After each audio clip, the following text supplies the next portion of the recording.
नमस्कार साथियों, गौरव ज्ञान धारा में आपका स्वागत है। अपना महासागर वाला टॉपिक चल रहा था। 125 क्लासें अपलोड हो चुकी है और 126वीं क्लास में आपका स्वागत है। आज अपन पढ़ने जा रहे हैं। इससे पहले वाली क्लास में महासागरीय नीतल के उच्चावच पढ़े हैं, ठीक है, और अच्छा लगा जानकर कि आपके ये कंसेप्ट क्लियर हो गया।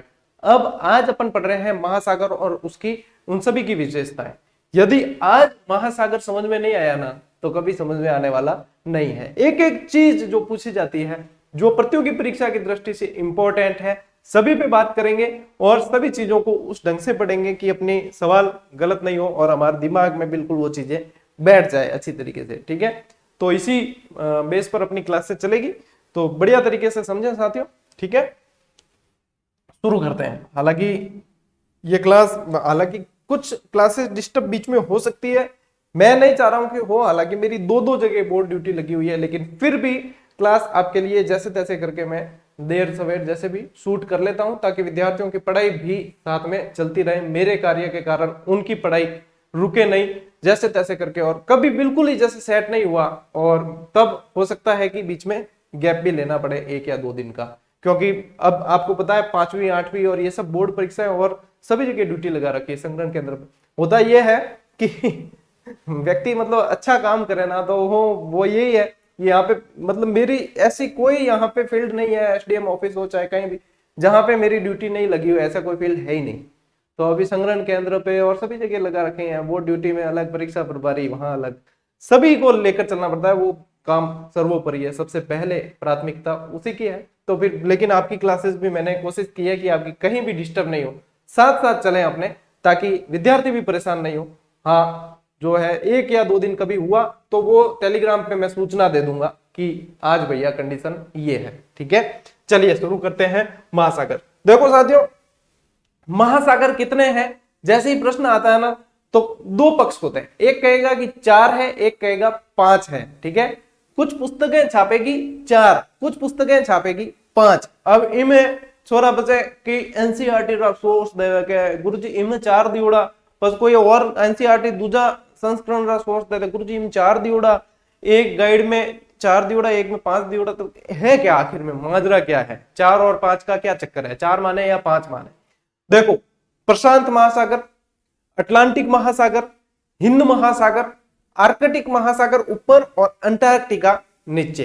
अब ये अंटार्कटिका वाला है ना, ये संशय रहता है। 4 तो कंफर्म है ही। अब अंटार्कटिका में पहले अपन पढ़ते आए हैं 5 महासागर, जिसमें अंटार्कटिका अपन पढ़ते आए हैं। लेकिन वर्तमान में जो आंकड़े देखते हैं तो अपन पढ़ते हैं 4 महासागर, जिसमें आर्कटिक अंटार्कटिका को नहीं गिनते। कारण यह है कि अंटार्कटिका देखो महाद्वीप के अंदर शामिल है ऑलरेडी, और यहां देखा अपन ने कि 86% बर्फ रहती है, यानी अधिकांश तक जमा हुआ रहता है, ठीक है ना। तो जब महाद्वीप में शामिल है और जमा हुआ रहता है अधिकांश, तो इसको फिर जो भूगोल रहता है वो महाद्वीप के अंदर ही मान लेते हैं, महासागर के अंदर नहीं मानते। यही कारण है कि कई जगह आपको 4 मिलता है, कई जगह 5 मिलता है। तो गुरु जी करा की 4 आई कि 5 आई, एग्जाम में की करा 4 कर दीजिए, ठीक है। क्योंकि वर्तमान के यदि आंकड़े देखोगे आप, तो 4 महासागरों को ही मानते हैं भूगोलवेत्ता नवीन सर्वेक्षण के अनुसार।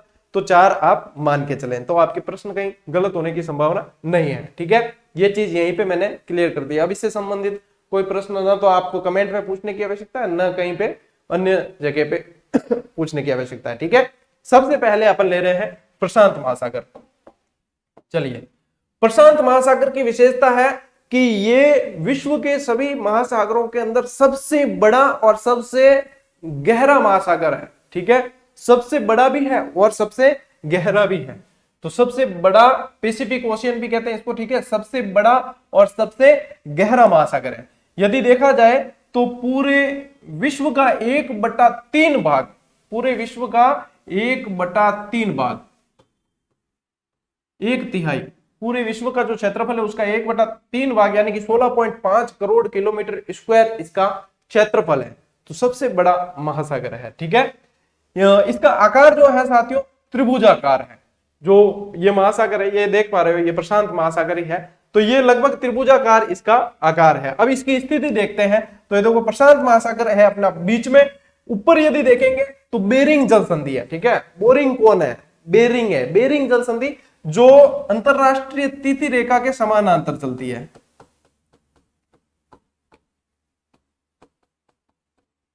अंतरराष्ट्रीय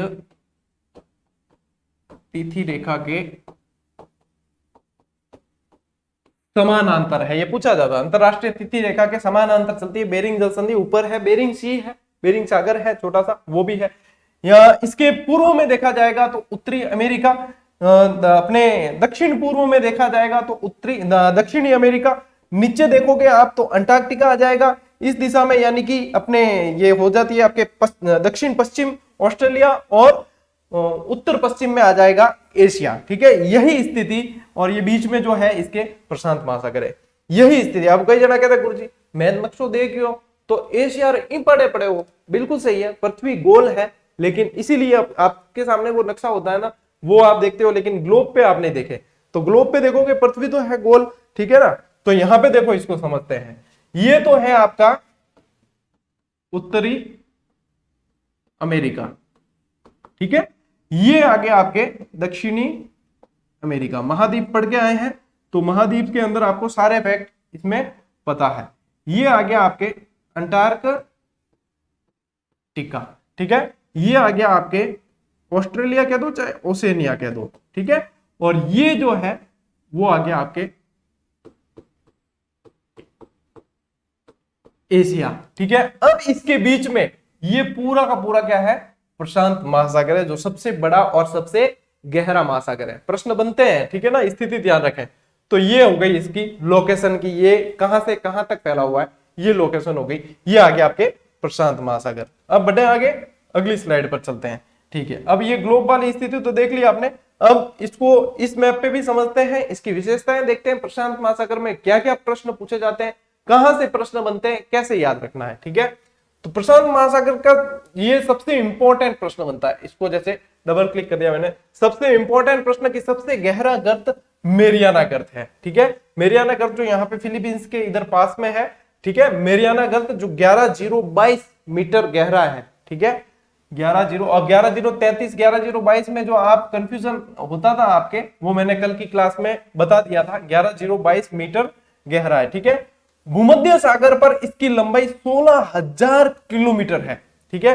भूमध्य सागर जो इसके बीच में से गुजरती है, उस पर यदि इसकी पूरी लंबाई देखी जाए तो 16,000 किलोमीटर तक ये फैला हुआ है। इसमें लगभग 2,000 द्वीप है, छोटे बड़े, लगभग प्रशांत महासागर के अंदर 2,000 द्वीप है, ठीक है। इसमें सर्वाधिक प्रवाल भित्तियां पाई जाती है। मूंगे की जो चट्टानें होती है वो सर्वाधिक प्रवाल भित्तियां पाई जाती है, और अग्निवलय पाए जाते हैं। अग्निवलय यदि देखोगे तो ये इस तरीके से पूरे अग्निवलय यहाँ पे पाए जाते हैं। इससे क्या होता है कि भूकंप आने की जो संभावना होती है, ज्वालामुखी और भूकंप वाला क्षेत्र वो प्रशांत महासागर में सबसे ज्यादा है, परिप्रशांत क्षेत्र के अंदर सबसे ज्यादा है। तो यदि ये वाले जो क्षेत्र पूरा ऐसे अग्निवलय यहाँ पे बहुत ज्यादा है, तो यानी कि ज्वालामुखी वाले जो क्षेत्र है वो प्रशांत महासागर के अंदर अधिक है, अग्निवलय से तात्पर्य, ठीक है। प्रवाल भित्तियां यदि आप देखोगे ये कोरल सी है, यहाँ पे ग्रेट बैरियर रीफ है। प्रवाल भित्तियां, मूंगे की चट्टानें सबसे ज्यादा प्रशांत महासागर में ही पाई जाती है, ठीक है। फिर इसकी देखो, यदि देखते हैं अपन औसत गहराई, तो 4,572 मीटर इसकी औसत गहराई है। अब यूं नहीं है कि गुरुजी थे बताओ मेरियाना गर्त 11,022 मीटर है और 4,572 बता रहे हो, तो यहाँ शब्दों का खेल है, ये औसत गहराई है, ठीक है। अब औसत क्या होता है, कंपटीशन की तैयारी कर रहे हो, यहाँ पे ये समझाने की आवश्यकता नहीं पड़े। और जिन्हें वो ध्यान को नहीं औसत कहीं है, तो भैया आपको पिप वहां से शुरू करनी है, ठीक है। 5वीं बाद 6ठी क्लास में 5 से शुरू करो, ठीक है। औसत नहीं ध्यान शुरू करनी पड़ी। मेरियाना के अलावा भी इसमें टोंगा गर्त, क्यूराइल गर्त, मिडनाउ गर्त आदि बहुत सारे गर्त हैं। चलिए इस पे देखते हैं अपन क्या है। ये पूरा पूरा प्रशांत महासागर है, ठीक है। इस पे भी मैं आपको काफी सारी विशेषताएं बताता हूं इसके अंदर। ये प्रशांत महासागर, ये विशेषताएं आपने देखी, ये 4,572 वगैरह ये आपको याद रखना है, ठीक है। 11,022, 4,572 प्रशांत महासागर, ये क्यूराइल द्वीप, टोंगा द्वीप, ये सब याद रखने पड़ेंगे, ठीक है। अब देखो यहाँ पे यदि देखोगे तो ये वही स्थिति आ गई, ये उत्तरी अमेरिका आ गया, ये दक्षिणी अमेरिका आ गया, यहाँ पे ये पूरा एशिया आ गया। यहाँ ये देखो जापान सागर, ये वाले आ गए, ठीक है। ये फिलीपींस, ये ऑस्ट्रेलिया है, यहाँ पे फिलीपींस, और फिलीपींस के पास ही गुयाना के पास में यहाँ पे मेरियाना गर्त है, ठीक है। मेरियाना गर्त है यहाँ पे।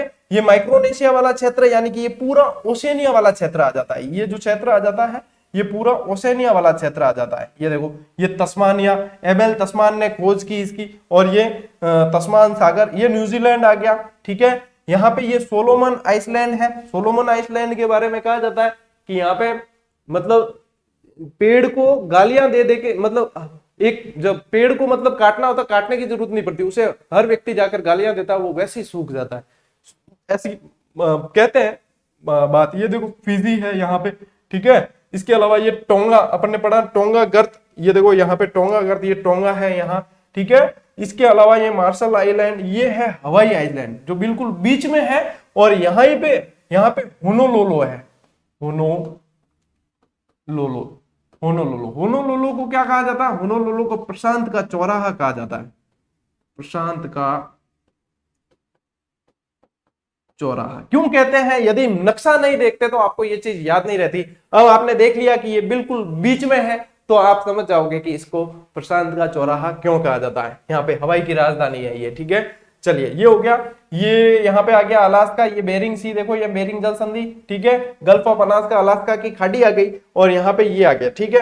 अब इसके नीचे जो है वो अंटार्कटिका है यहाँ पे, ठीक है।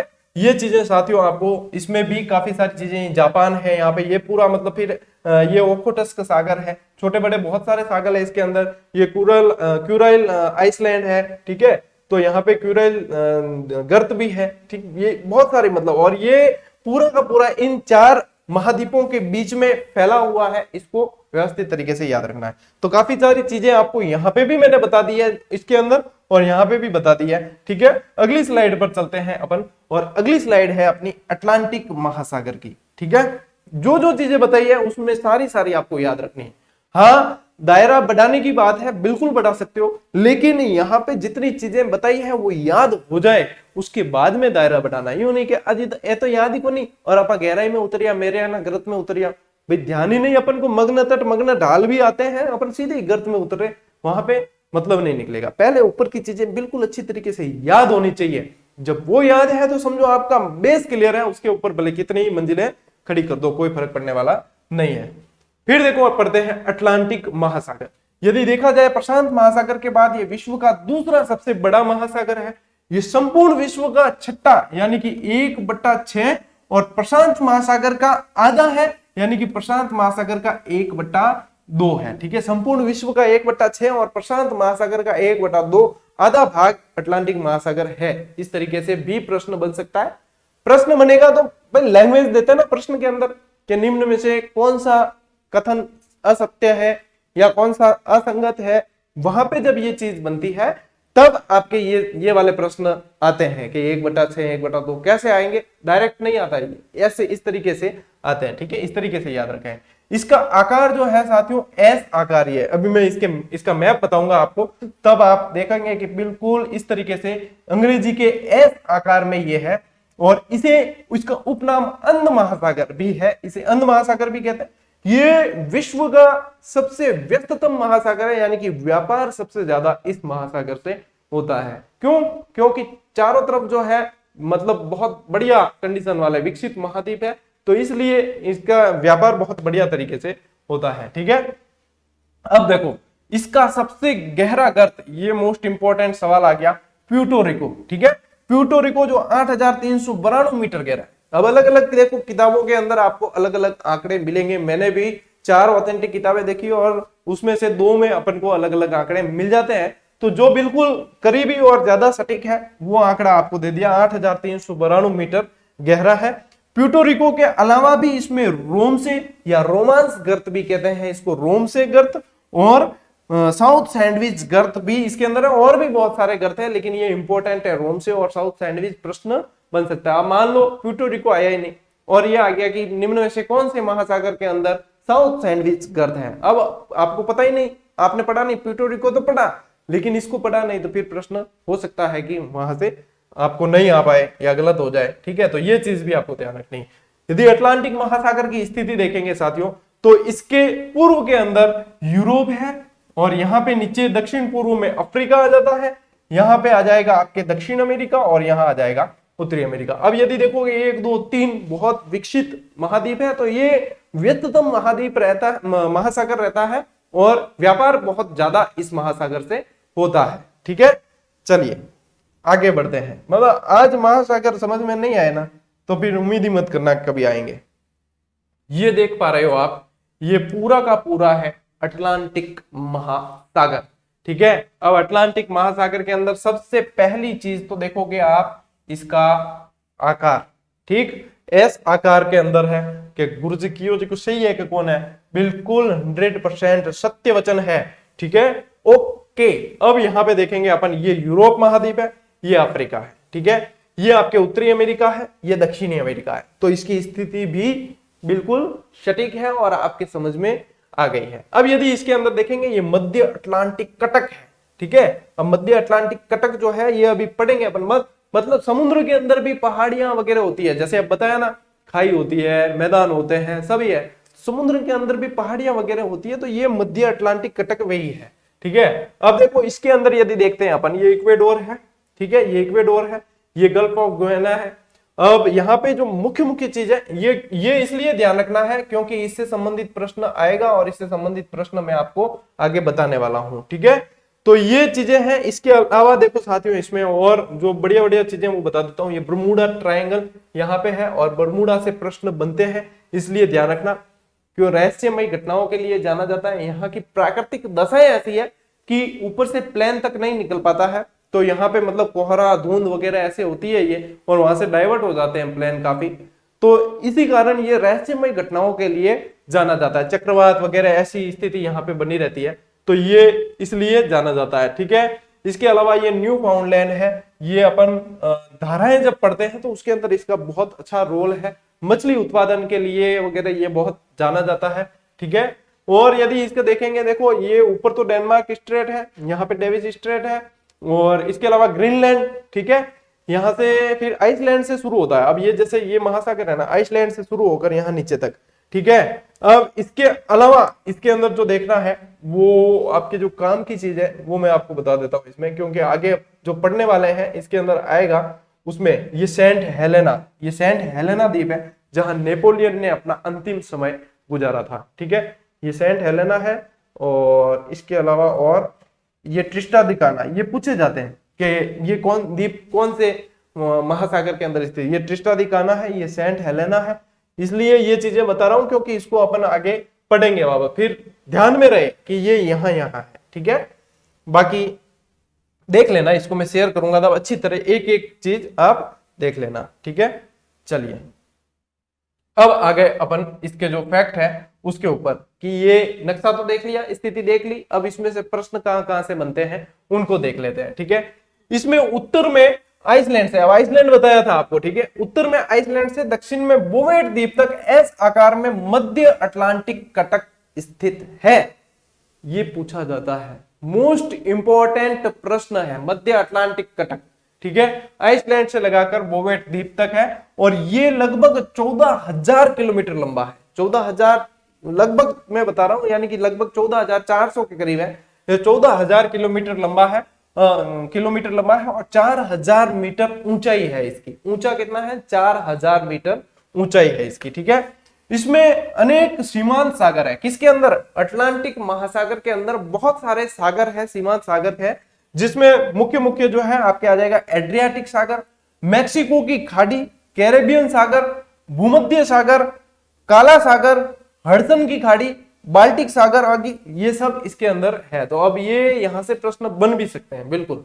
ठीक है ना, ये भूमध्य सागर किसका हिस्सा है? अब जैसे अरब सागर किसका हिस्सा है, तो हिंद महासागर का हिस्सा है।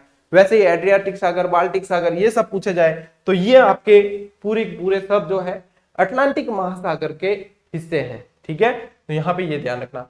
सर्वाधिक अंतरराष्ट्रीय व्यापार, कारण क्या है कि चारों तरफ विकसित महाद्वीप है, इसलिए अंतरराष्ट्रीय व्यापार सबसे ज्यादा यहां से होता है। ठीक है, रहस्यमयी घटनाओं के लिए जाना जाने वाला बरमूडा ट्रायंगल, ठीक है, बरमूडा त्रिभुज बता दिया था अभी।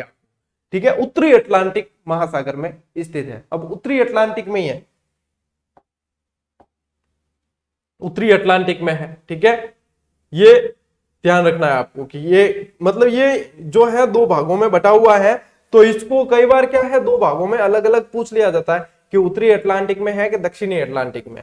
तो ये उत्तरी अटलांटिक में, इसलिए आपको स्पेशली ध्यान रखना है कि ये उत्तरी अटलांटिक में है। ठीक है, इसके अलावा देखो ट्रिस्टा दी काना और सेंट हेलेना द्वीप आदि इसके दक्षिणी अटलांटिक में है। ठीक है, चलिए ये देखो ये आ गया दक्षिणी टिस्टा दी काना, सेंट हेलेना। सेंट हेलेना में नेपोलियन ने अपना अंतिम समय गुजारा था। इसकी नेपोलियन की मृत्यु भी यहीं पे हुई थी, सेंट हेलेना द्वीप में।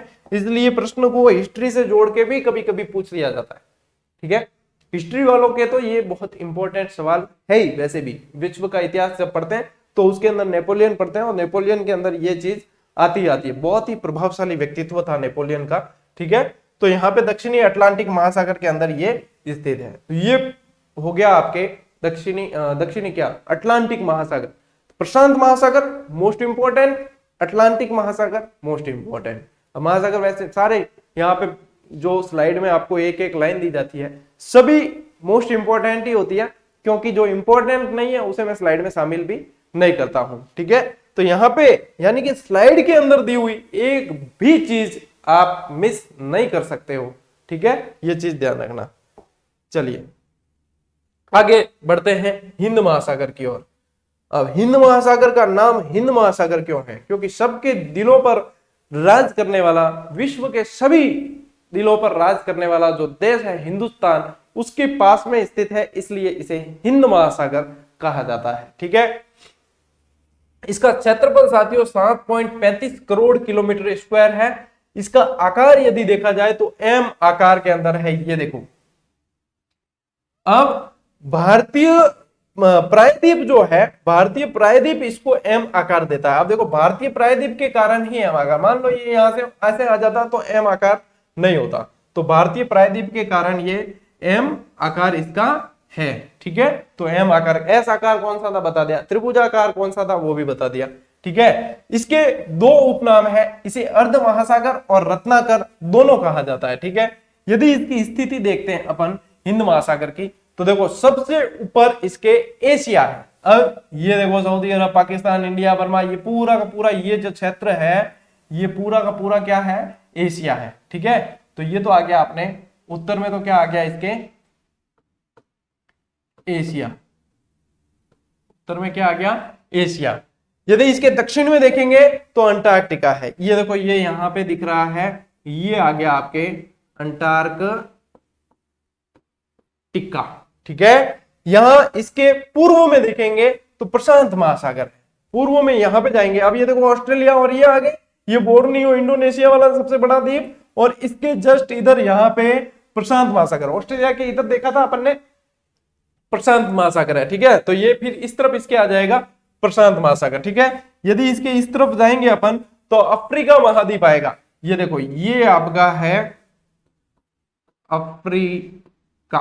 ठीक है, तो ये अफ्रीका आ गया। अब ये केन्या, तंजानिया, सूडान वगैरह महाद्वीप के अंदर बढ़िया तबीयत से बढ़कर आए हैं। ठीक है, तो यहाँ पे वापस महाद्वीप को छेड़ने का काम नहीं है। अब आएंगे अपन इस पे कि इसके अंदर क्या क्या है। तो यहाँ पे देखो कि ये मेडागास्कर द्वीप है, यहाँ पे मोजाम्बिक चैनल है, जो मोजाम्बिक चैनल भी हिंद महासागर के अंदर आ जाता है। यहाँ एक डिएगो गार्सिया द्वीप है, ये जो अमेरिका का नौसैनिक अड्डा है, लेकिन इस पर पहले यूके का अधिकार था। यूके का अधिकार था, वर्तमान में ये अमेरिका का नौसैनिक अड्डा है। अमेरिका का यहाँ पे इस पर अधिकार है। ये मालदीव द्वीप, ये मालदीव, ठीक है, घूमने जाने की बहुत बढ़िया जगह है रे, लेकिन बिंग वास्ते मणिया चीजें खासा। ठीक है, और मणियर वास्ते नौकरी चीजें तगड़ी, तो इन वास्ते पढ़नो पड़े खतरनाक। ठीक है, तो ये मालदीव, ये लक्षद्वीप, ठीक है, ये अरब सागर, ये बंगाल की खाड़ी। कई जनों को अरब सागर और बंगाल की खाड़ी में बहुत कंफ्यूजन रहता है। ठीक है, कि अरब सागर इस तरफ है, बंगाल की खाड़ी इस तरफ है कि नहीं है। तो इसके लिए कुछ भी नहीं करना है, आप जिस दिशा में मुंह करके खड़े हो वहां पे आपको ये सोचना है, ABCD लिखेंगे तो ए जिस तरफ आएगा वहां अरब सागर है, बी जिस तरफ, अब देखो ABCD, तो ए जिस तरफ आ रहा है वो तो है आपका अरब सागर, और बी जिस तरफ आ रहा है वो है आपके बंगाल की खाड़ी। बी से बंगाल की खाड़ी, ए से अरब सागर। ये तरीका हालांकि मैं काम में लेता हूं अपने स्कूल के विद्यार्थी जो होते हैं, छोटे छोटे बच्चे होते हैं बेचारे, वो ज्यादा कंफ्यूज होते हैं। अब प्रतियोगी परीक्षा के तो मेरे को ध्यान नहीं कितने कंफ्यूज होते हैं कितने नहीं होते हैं वो पता नहीं, वो छोटे बच्चे ज्यादा कंफ्यूज होते हैं, तो उनको ये तरीका बताया, मतलब दिमाग में चिपक गया उनके। इसके बाद वो मतलब खुद की तरफ से ट्रिक बनाते हैं। कई ऐसे बच्चे टैलेंटेड भी है। सरकारी स्कूल में ऐसा नहीं है कि टैलेंट नहीं होता है, मैं आज दिन तक प्राइवेट स्कूल में नहीं गया, सरकारी स्कूल में ही पढ़ा हूं। मेरे सिस्टर आज दिन तक प्राइवेट स्कूल में नहीं गए, सरकारी स्कूल में पढ़े, हम दोनों टीचर हैं, ठीक है। तो ये है कि टैलेंट सरकारी स्कूल से भी निकलता है, पर टैलेंट व्यक्ति के अंदर होता है। बहुत सारे ऐसे उदाहरण आपको मिलेंगे जो सरकारी स्कूल में गए हैं लेकिन वो वेल सेट है, ठीक है। तो ये जरूरी नहीं कि प्राइवेट स्कूल में पढ़ गए ही, मैं ऐसा नहीं कह रहा हूं, निजी स्कूल की अवहेलना करने का नहीं कह रहा हूं, लेकिन कई लोगों के दिमाग में ये नजरिया होता है कि सरकारी स्कूल में पढ़ने वाले आगे नहीं बढ़ते। ये गलत नजरिया है, ये धारणा गलत है। आजकल सरकारी स्कूल से क्रांति आती है, आपको पता ही नहीं है, ठीक है। तो ये है, एक क्या होता है कि अपन बायां और दायां में कंफ्यूज होते हैं। तो जिस तरफ मुंह करके खड़े हो वहां पे ये सोचना, बाद लिखोगे तो जिस तरफ ब लिखा है वो तो आपके होगा बायां, ठीक है, और जिस तरफ द लिखा है वो होगा आपके दायां। अब ये काफी सारी चीजें पूछी जाती है, ठीक है। तो ये भी एक ध्यान रखें कि बायां दायां में कंफ्यूजन मिटाने के लिए। एक अवरोही आरोही में बहुत कंफ्यूज होते हैं, ठीक है। ये बीच में थोड़ा सा मैं बता रहा हूं क्योंकि ये दिमाग में आ गया, तो क्या है, कंफ्यूजन नहीं होना चाहिए दिमाग के अंदर, तो इसलिए ये यहीं पे क्लियर हो जाए। अब अवरोही आरोही में आते ही कई जनों के कंफ्यूजन होता है कि अवरोही के अंदर बड़े से छोटा लेना है या आरोही के अंदर बड़े से छोटा लेना है। क्या करना है साथियों, अवरोही के अंदर अक्षर गिनोगे तो 1 2 3 और 4 अक्षर है, यानी कि ज्यादा है आरोही के मुकाबले। आरोही में है 1 2 3, तो 4 अक्षर है अवरोही में, तो 4 अक्षर अवरोही में ज्यादा है, तो अपन को ज्यादा से कम की तरफ चलना है। यदि अवरोही में पूछा जाए कि राजस्थान की प्रमुख चोटियां अवरोही क्रम में, तो गुरु शिखर से स्टार्ट करना है, ज्यादा से कम की ओर चलना है। आरोही में पूछते हैं तो अक्षर कम है, तो कम से ज्यादा की ओर चलना है। ये तरीके होते हैं स्मार्ट स्टडी के। लोग कहते हैं, कई बार पूछते हैं मुझसे कि सर स्मार्ट स्टडी कैसे होती है, स्मार्ट स्टडी मतलब ढर्रे पर परंपरागत तरीके से चलते हैं ना, तो वो तो ढर्रा तो देखो कोई किसी के बाप का नहीं है, कोई भी अपना सकता है।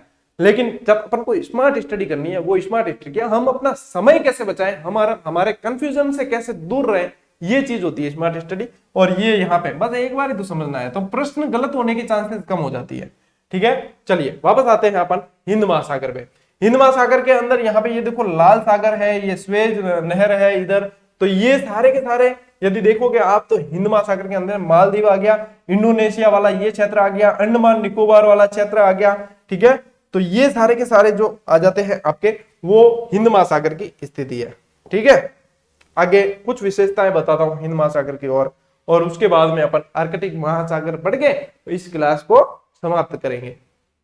इसका सबसे बड़ा गहरा गर्त, बड़ा तो क्या गहरा गर्त देखा जाए तो सुंडा गर्त है। अब सुंडा गर्त, सुंडा, जावा, सुमात्रा, ये सब आपको मैंने महाद्वीप के अंदर पढ़ा है, इंडोनेशिया के अंदर बहुत बढ़िया तरीके से पढ़ा है, बोर्नियो वगैरह सब। तो सुंडा गर्त सबसे गहरा है। अब देखो मेरियाना प्रशांत का, प्यूर्टो रिको अटलांटिक का, सुंडा हिंद महासागर का, ठीक है, ये ध्यान रखना। आगे यूरेशियन बेसिन आएगा, आर्कटिक का वो भी आएगा। प्रायद्वीपीय भारत इसे 2 भागों में बांटता है। अब ये जो भारत है ना, ये वाला क्षेत्र अभी अपन देख कर आए, ये प्रायद्वीपीय भारत है। प्रायद्वीप यानी 3 और पानी से घिरा हुआ क्षेत्र प्रायद्वीप कहलाता है। द्वीप यानी चारों तरफ पानी से घिरा हुआ क्षेत्र द्वीप कहलाता है, द्वीपीय कहते हैं उसको, ठीक है। प्रायद्वीप यानी 3 और पानी से घिरा हुआ। अब ये 1 2 और 3 तरफ से, तो ये प्रायद्वीपीय भारत, ठीक है। इसमें स्थित सीमांत सागर कौन कौन से हैं, लाल सागर है, ठीक है, रेड सी अभी देखा अपन ने, अरब सागर है, बंगाल की खाड़ी है, फारस की खाड़ी है, मोजाम्बिक चैनल, ये सारे के सारे हिंद महासागर का हिस्सा है, ठीक है। इसमें अमेरिका का नौसैनिक हवाई अड्डा डिएगो गार्सिया है, जिस पर पहले कभी यूके का अधिकार हुआ करता था।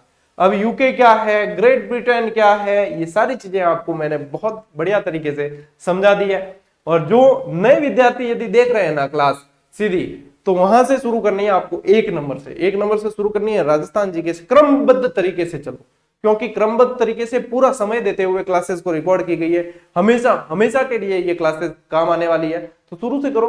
अब कैसे पूरी करनी है गुरुजी, हमको लेट पता चला, हमें पता नहीं था, कैसे करें कैसे नहीं करें, ये आपका लुकआउट है। 30-30 मिनट की क्लासें दी है, दिन की 5-7 क्लास देखकर भी नोट्स बना लेते हो। आप कितने समर्पित हो, आपके अंदर पढ़ने की भावना कितनी है, आपको कितनी जरूरत है, वो सब निर्धारित करेगा कि आप कैसे पढ़ते हो और कैसे कवर करते हो। अब मैंने तो 6 महीने पहले शुरू कर दी, अब कोई लेट जुड़े या किसी को लेट पता चला, उसका क्या कर सकते हैं। कई भाईडा शेयर भी नहीं करे बापड़ा दूजे प्रॉब्लम पे शेयर कर दे तो दूजे ने भी सहूलियत हो जा कि ये पढ़ा रहे हैं, पैसे बच जाएंगे। तो कई जना पया भी खर्चने भी आदत पड़ी होड़ी कि कोचिंग वाला बढ़िया पढ़ावे, गुरु जी थे फ्री में पढ़ा रहे के ध्यान आप क्वालिटी है कि नहीं है।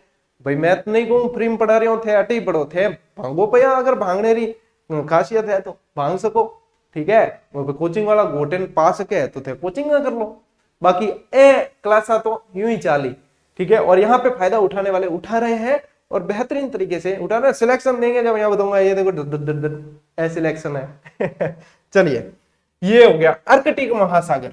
आर्कटिक महासागर में कोई ज्यादा पढ़ने की आवश्यकता नहीं है, 4-5 लाइनें जो मैंने दी है ये भी याद कर लोगे तो इति सिद्धम। इसका क्षेत्रफल 1.40 करोड़ किलोमीटर, यानी कि ये सबसे छोटा महासागर है, ठीक है। उत्तरी गोलार्ध में है, ये ध्यान रखना। अंटार्कटिका और आर्कटिक में भी कंफ्यूजन होता है, ठीक है। अब इस कंफ्यूजन को कैसे दूर किया जाए कि आर्कटिक ऊपर है, ये कंफ्यूजन होते हैं। अब कई जनों के नहीं भी होते होंगे तो कहें नहीं सर हमको तो याद है यार, जिसको याद नहीं है उसको भी तो करवाना पड़ेगा ना, सिर्फ आपको याद होने से क्या, हमारे लिए तो सभी विद्यार्थी समान है। जो पहली लाइन में बैठा है, जो अंतिम लाइन में बैठा है, अंतिम लाइन में बैठने वालों की राइटिंग बहुत बढ़िया होती है, ठीक है। आर्कटिक और अंटार्कटिका, अंटार्कटिका दक्षिण में है, नीचे है, आर्कटिक ऊपर है। कैसे याद करोगे? अंटार्कटिका में 1 2 3 4 5 5.5 अक्षर है, वजन ज्यादा हो गया नीचे आ गया।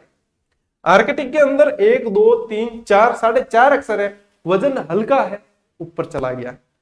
याद है बस, अब कभी कंफ्यूज हो गए नहीं, किसी के होता होगा तो वो भी कंफ्यूजन मिट जाएगा। आर्कटिक उत्तरी गोलार्ध, अंटार्कटिका दक्षिण गोलार्ध। अंटार्कटिका को महासागरों में गिना नहीं जाता, वैसे महाद्वीपों के अंदर आता है, लेकिन एक जैसे नाम दिखते हैं तो यहाँ पे कंफ्यूजन होता है।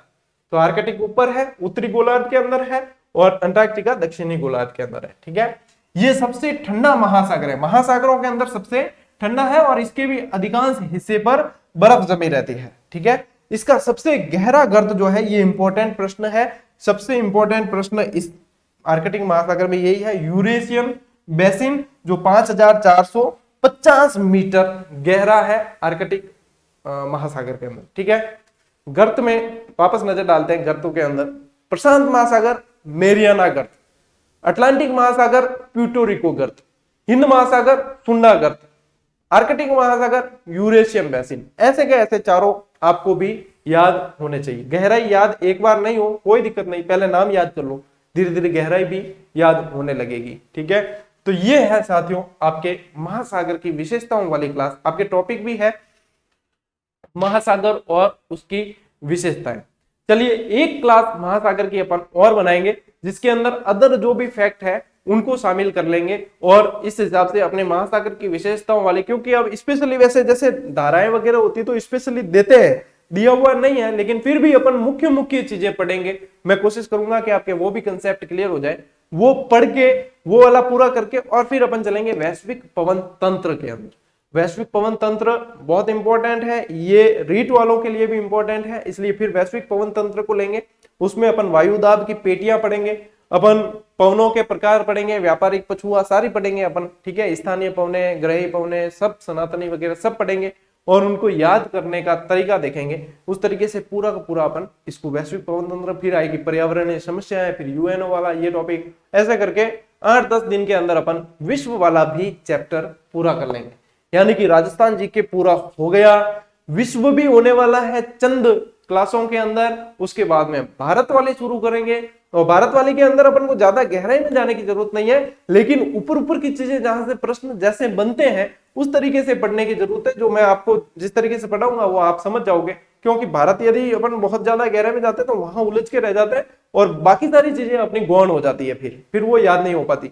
तो वहां पे उस तरीके से पढ़ेंगे अपना प्रश्न गलत नहीं हो और अपना वहां से भी काफी सारी मार्किंग अपनी हो जाए और अपने बाकी जो याद करने वाली चीजें हैं वो भी अच्छी तरीके से अपनी कवर हो। और उसके बाद में अपन शुरू करेंगे राजनीति, पॉलिटिकल, और उसके बाद आपके जीके का पापो गढ़ जाई, मारवाड़ी में क्या पापो गढ़ गयो, ठीक है, टंटा खत्म, झंझट खत्म।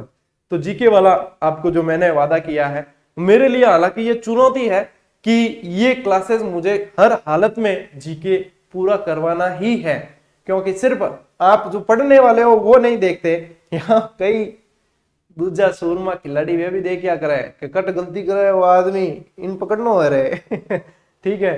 तो ये सारी चीजें, वो भी ये बात जो कह रहा हूँ वो भी देखो खुला है। अब क्योंकि विद्यार्थी है सपोर्ट में, 1.5 लाख विद्यार्थी सपोर्ट में, क्या दिक्कत है।